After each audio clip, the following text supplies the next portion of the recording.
The Professors is brought to you by Blackborder.com. The site features everything from pro player articles by Rookie of the Year Lino Bergold, Martin Yuza, Nico Boni, Gerard Fabiano, Joel Calafelt, forums, auctions, podcasts, some of the lowest prices on the internet, and more. So go check out Blackborder.com today. When I get through this day, can someone tell me how and how much longer now am I away? Hello everybody and welcome to the 99th episode of The Professors. This week the spoilers have began seeping through, so we'll cover the 3.5 premiere spoilers, what they mean for Magic, the new 15 Grand Prixes in the 2010 schedule, and a special number coming to next week's show. So let's draw.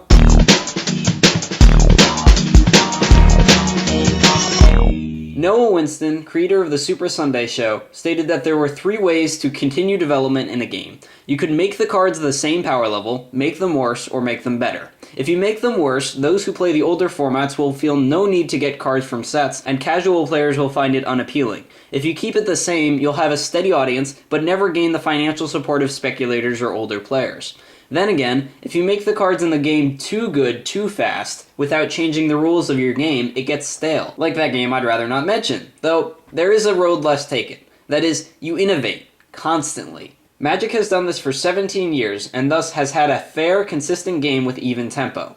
However, we begin the season with something big, furry, and green. Leatherback Bailoff.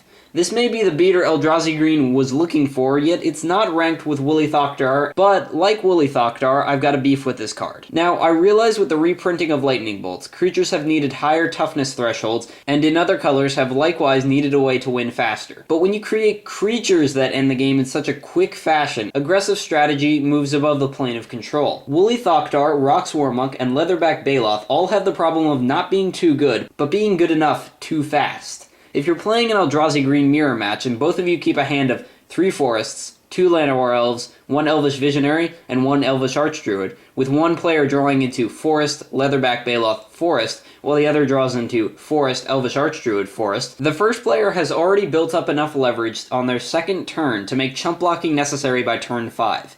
Even if player 2 draws into an Ant Queen on their 5th or 6th turn, the opposing deck needs only an Exalted ability off a Noble Hierarch to threaten the win again. Comparing Willy Thokdar to, say, Keteract Creeper or Windwright Mage parallels comparing Savannah Lions to Tundra Wolves or Norwood Ranger. The bigger one always wins, even though it can be beaten by its smaller opponent or has less synergy than another. As for the eminent Metaslayer comparison to the lesser Serra Angel, sometimes cards with apparently lesser value come with the same price tag because Wizards misjudge the format it'd be in.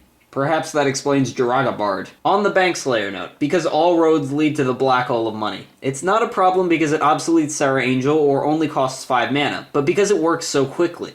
If Baneslayer was a 4/3 for 4 and had the same rules text plus at the beginning of your upkeep put a +1/+1 counter on this creature, it runs into a problem with lack of speed. Your opponent has their turn to kill it with a lightning bolt and another to kick a burst lightning, and yet after 2 turns the creature becomes that much more ridiculous. But how can Control combat this if every threat after turn 1 is a game ender? Well, cards like Doomblade, Hideous End, and even the returning Smother can't do it accurately enough because they don't provide a consistent threat. Only permanents can do that. If there was a black card for 2 colorless and 2 black that destroyed a creature and made a 2/2 zombie, it would indefinitely see play, as it provides for an instant speed, diverse threat, and the proper card advantage Control lacks right now. Cards like Bituminous Blast and Deny Reality were created to give Control the advantage necessary to win the game, but Deny Reality became obsolete as Bituminous Blast and Bloodbraid Elf found their way into Jund, giving an effective aggro deck even more card advantage. At this point, Control needs something like a Convertible Turtle or Morphling to push through. Planar Cleansing and Day of Judgment would force aggro players to contemplate overcommitting on board and putting more resources into the red zone instead of into cards in hand.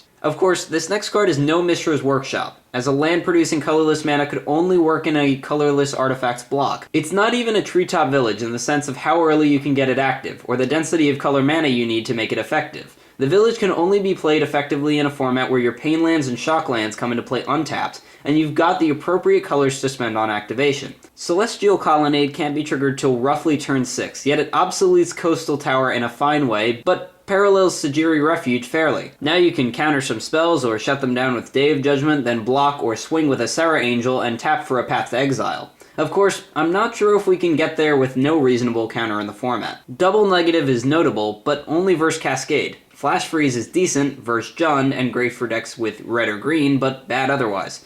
Essence Scatter and Negate are restrictive and cancel, well. However, we may soon have a Mana Leak-like card, but with something extra. See, Marrow had said we'd get something without something. We now know that this is Kicker without limits, so maybe we'll see something like this.